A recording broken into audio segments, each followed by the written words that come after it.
Yelling New Rock Alternative 89X. It is Jay Hudson, joined by some very special guests. It's an honor to have you guys here. Dave Grohl, John Paul Jones, and Josh Homme. Josh, I got your last name right. I've been pronouncing it wrong this whole time. I feel it like rhymes an with idiot. mommy. Yeah, it's a good way now. Like yo, mommy. And salami. Soundcheck sounded pretty amazing. That was the best sound check I've ever had. Yeah? I have to say. We should have recorded that and released it. It was a good sound check. That was a very good one. Crooked Vultures. I guess we can start by... how'd you guys come up with this name, them Crooked Vultures? I don't know. Everything else is taken. Every other name is a jam band from Northern Canada. Yeah.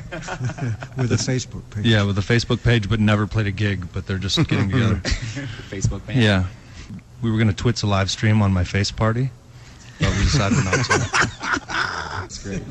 I would have to imagine, you guys got some good shows under your belts now. Performing some of these songs. Do you guys, for the people hearing them for the first time, how's the reaction been so far? Do you guys watch facial expressions wow, it seems like they're digging this You know one. what? It seems like at every show, there's one person front and center against the barrier that's expressionless the entire time. Have you noticed that? Mouth agape. I don't know if it's shock or if they're just tripping Sometimes balls it's me. or Sometimes it's yeah. Well, it's a rare thing that you actually get to see a band and where the audience and the band are getting to know each other for the first time, but it's a packed show. And right. So what's interesting is I almost look at it like each town takes on its collective personality for the night. Uh-huh. And so you get to see how each town is in this kind of situation, how they react, And everyone acts German. It's really weird. Everybody acts German. I kind of put these two people together in front of me because I knew Cupid. in playing Matchmaker, Matchmaker, make me a match. Cupid. And Draw back your... And because the way we all sort of appreciate the same things, I think, in playing, And as a drummer, I work best with people like this. And so I knew, I don't want to just go out and play with just anybody. Right. And so I have some friends that are really good at what they For do. the discerning player. Yeah. I think, too, it's an interesting time in music where there's not music's going through a crazy business phase that really gets in the way of music. And it's the right time for something to grab you by the throat and really sort of get you excited again about music. And in that respect, it's very much like making a pornographic film.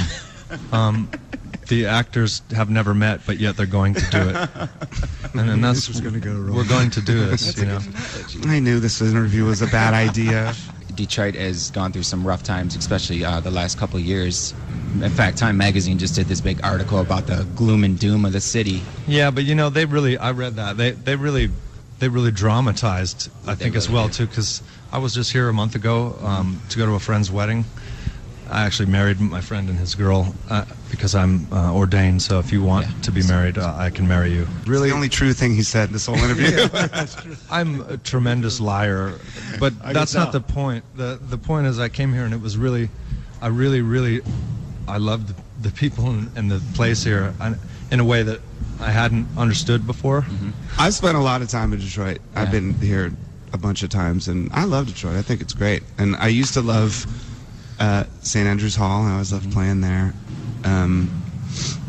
One of the loudest buildings of all time. Yeah. So much loud has happened there that people that walk by the building go, what? Detroit was maybe the first place I ever went to a Rockin' Bowl.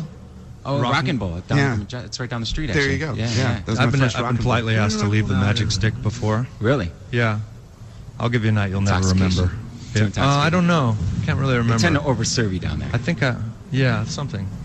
Something with a stick. We used Magic. to play the Grandee, Oh, wow. which was a long time ago. Yeah. We just saw a picture on the wall, like an old Iggy picture from there, and I guess it's not around anymore. I guess not. I just had a conversation with my uncle, and he got a chance to see Zeppelin at the Masonic Temple Theater, Oh. which is like very ancient. It's where they have the Phantom of the Opera and everything now. Now, you know what? I went to go see Phantom of the Opera at that place. Really? That's where Oh, I was. you've been there for? Oh, I wow. went like 20 years ago. No, 15 years ago.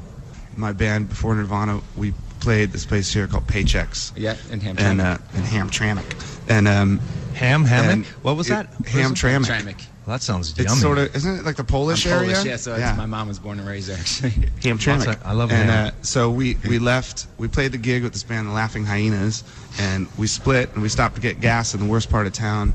We drove all the way out to Ann Arbor. We spent the night at their house. I woke up in the middle of the night sleeping in the van, and we were moving, and we had left all of our money on top of a gas pump in the middle of Detroit at 3 o'clock in the morning. It's like $1,200, and we went back and it was still there. See? Put that in your magazine. Yeah, time. You know what Eat it's, a bag of dicks. You know what it's time to do? Shut the hell up. Incidentally, you mentioned Hamtramck. Yeah. The first chimp in space his name was Ham, so I think that's also valid. Nothing to say to that, really. Expression on your face, John. This is kind of a two-part question that I was thinking last night when I was driving home, man. Like, come up with a good question to ask them. So it's kind of a two-part question for all of you guys. And with all your success in the music industry, both personally and with your previous bands, you have seen it at some of its highest and lowest points through different eras. Did you ever think you would see it where it's at nowadays? And now in 2009, where do you see it going from here? I'd like to start with you on that one, John. I think it's been here before a few times. I mean, it's pretty cyclical, the business. Mm-hmm. And it was around here about in the 80s as well, I think, in the 90s for a bit. I don't know. There's not too much that excites me around at the moment, which is one of the reasons why I'm doing this. Right. Got to make your own fun. You got to make your own fun here, and we certainly are. And this band is very exciting. So maybe I don't know, in our own little way, we might change a little bit. Mm-hmm. At least at the shows we turn up at.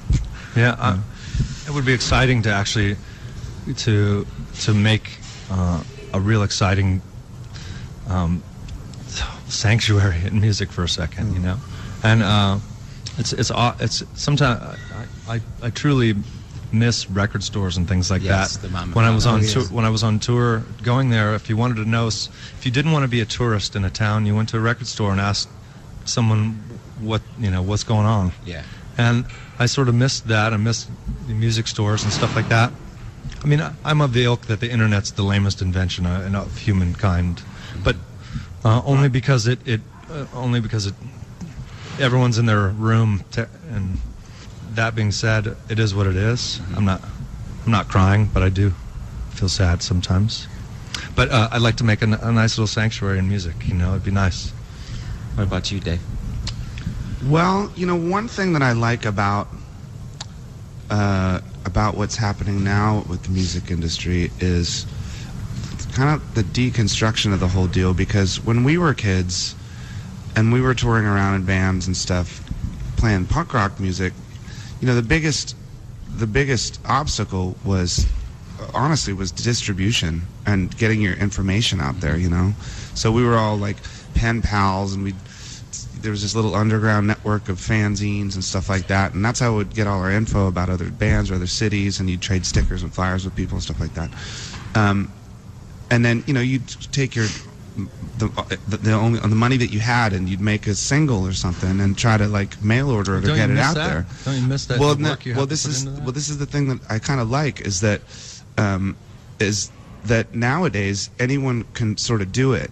I mean, anyone could do it then, but now anyone can really do it. A kid can start his own fanzine. He can do like a blog or whatever. He can record something and put it online for free. He can, let everybody in the world know where he's going to play a show. And that was for us, man. We were playing places like storage spaces, and there'd be 3 people there, and we'd pass around a Folgers coffee tin to get gas money. Right. And now, in a way, it's romantic, but it sucked, man. But also now a kid can just iChat a do concert, stuff, right? which is awesome. Yeah, You but just play and no one has to be there. Right. In that way, I think it's kind of cool, because you don't need anyone. So it's a lot more independent, which I think is kind of cool. Right. Anyone could kind of do it. I miss the days when Vikings ruled the earth. My people. Those were the days. Yeah.